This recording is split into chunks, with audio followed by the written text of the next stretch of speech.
So just who is Sarah Palin? Well, former beauty queen and runner-up in the Miss Alaska contest, a star point guard who earned the nickname Sarah Barracuda, a sometime sports reporter who wanted to be on ESPN until she realized she would have to move from Alaska to Bristol, Connecticut. She married her high school sweetheart, Todd. They have 5 kids, eldest son, Track. Born during that athletic season. He is headed to Iraq on, wait for it, 9/11. Their daughters, Bristol, Willow, and Piper, and I'm wondering if Bristol and the ESPN thing are a coincidence. She also has a son born prematurely 4 months ago, Trig Paxson Van Palin, who has Down's syndrome.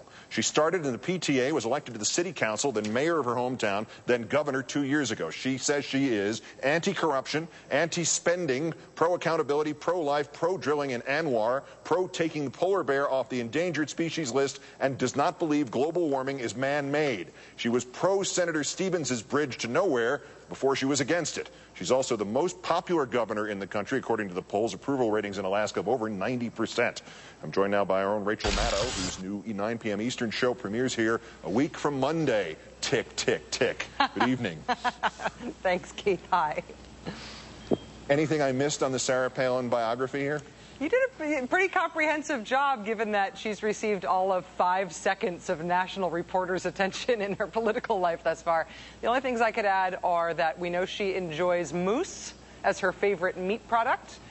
We know that her husband is part Alaska Native. He's part Eskimo, which is neat. And I think, as you mentioned right at the top there, we now know that both John McCain's mate, Cindy McCain, and his running mate, Sarah Palin, are beauty pageant ladies, which may tell us something that we didn't know before about what John McCain likes in women.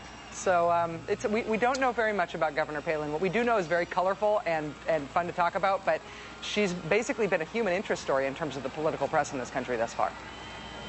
You heard the comment just there that she made today in Ohio, that she said no thanks to Congress on the Stevens Bridge to nowhere. But in 2006, one of her spokesmen, I guess in Alaska, her spokesman, told the Associated Press that she had supported the bridge. So, I mean, she just jumps into this national spotlight, complete with the bridge to nowhere attached to her. I mean, is she the bridge to nowhere? Yeah, this is very awkward because she is out there in her, I'm the new running mate speech, her debut on the national stage, bringing up that bridge to nowhere issue. And I went and looked it up in the Anchorage Daily News from 2006. She was asked point blank about funding for that bridge, and she said, yes, I would like to see Alaska's infrastructure projects built sooner rather than later. The window is now, while our congressional delegation is in a strong position to assist.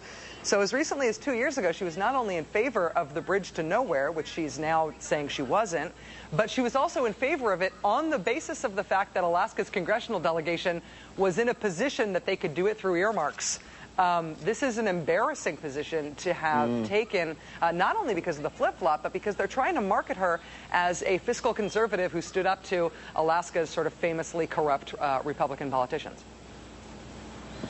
And the investigation that's going on of the governor in Alaska, this is really a non-starter for her critics, as juicy as it might seem on the surface, right? I mean, she may have fired the guy who didn't fire the trooper who had been married to her sister, but the guy was beating up the sister and tasering their 11-year-old kid. I mean, no woman would see that and would not give her a round of applause, and the same goes for a lot of men, too. That's a non-starter politically, right? Well, I mean, if what she says about the trooper is true, I want to go up there and taser the guy myself, absolutely. But it should be noted that it was the State Legislative Council that decided to proceed with this investigation against her, and that's a bipartisan group.